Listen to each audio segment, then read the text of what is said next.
So as you can see, people are queuing up around the corner to get their hands on Alien Isolation. I'm being joined by Al Hope, the creative lead working on the game.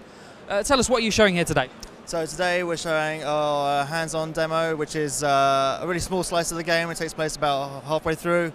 And for us, we really wanted to show people what it would be like to just be in a space with our alien and a motion tracker. So it's quite a kind of core experience. And it's just it's one very much about just survival. So I played the demo yesterday. I think the best way of describing how I felt, I crapped myself at the same time as smiling. It must be very difficult creating a game that has so much appeal to so many people, but and people know it really well, but kind of keeping that fear element, that terror. Yeah. So I think that's one of the interesting things for us is the amount of enjoyment people are getting out of the demo. I mean, we've been working on this game for a very long time. We know how we play it, and coming to EGX Res and seeing thousands of people play the game and seeing the response that they have to it, is, like you say, it's fear, but it's also they're kind of thrilled. They're kind of happy, but they're kind of terrified at the same time, kind of exhausted. But they're all getting a kind of emotional reaction to confronting the alien. I think that's one of the interesting things for us is even though we've been working on the game for a long time, and we play it every day, even we die, we get caught out, we get tense and get scared, and I think that's one of the interesting things. We decided to make this alien that was reactive and dynamic to the player. So it's very hard to predict. You don't know what's going to happen from moment to moment. The fear is obviously hiding from the alien. And then maybe part of the release of pleasure is from experiencing the different deaths.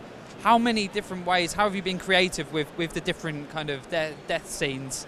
So yeah, there's a number of different death moments in the game, and that's we got a kind of small selection here today. But I think that the game is about it's about kind of tension and release.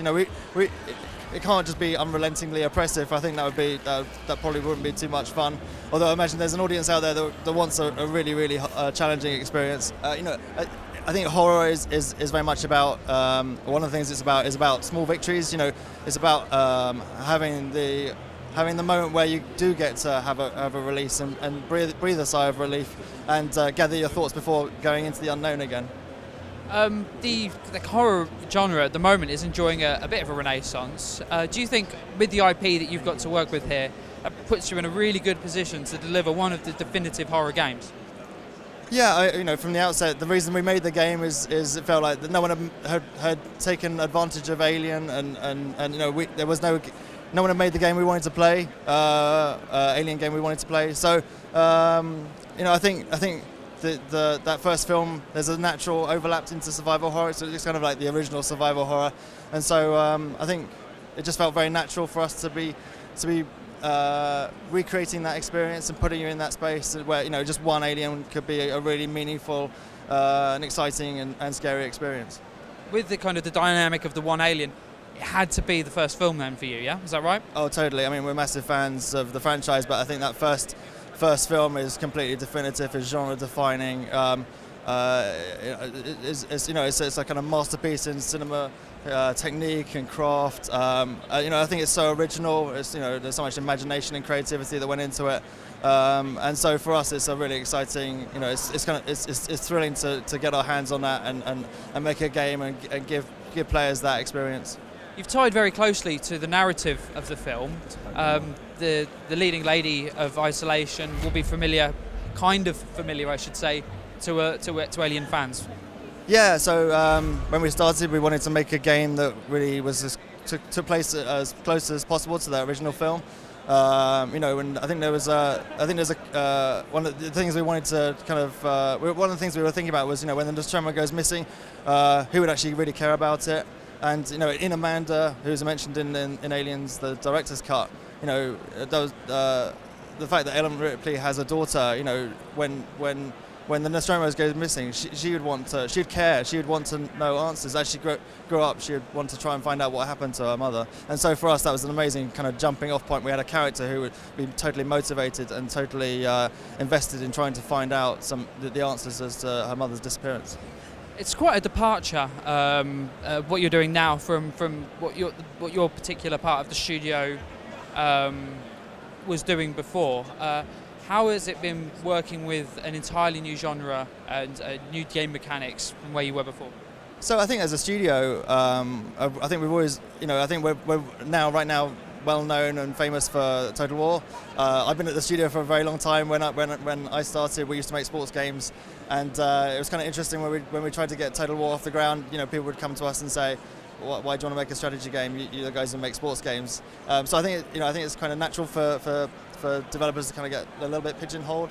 I think so. So from my perspective, who's been there a very long time, I've always been aware that as a studio we're capable of doing some really interesting, creative things in different spaces, and so for me it feels quite natural that we might turn our attention to something else. And actually, as a studio as a whole, I think we're kind of built on the kind of pillars of quality and authenticity. Whether that's Total War and its kind of focus on history, or whether it's Alien Isolation and a kind of attention to detail within the kind of realm of a license. So I think there's actually, I think it's kind of understandable that from the outside it feels a little strange, but it feels like it's just an extension of what the studio is good at.